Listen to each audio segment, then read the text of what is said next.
Hi, if you're watching my other video where 2007 Escalade has a knock in the engine and you have a question why, and because it has a little vacuum leak on top of the engine.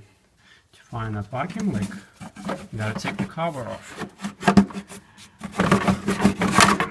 Once you take that off, on the side of the engine in the back has a little tiny plastic nipple that I have plugged in.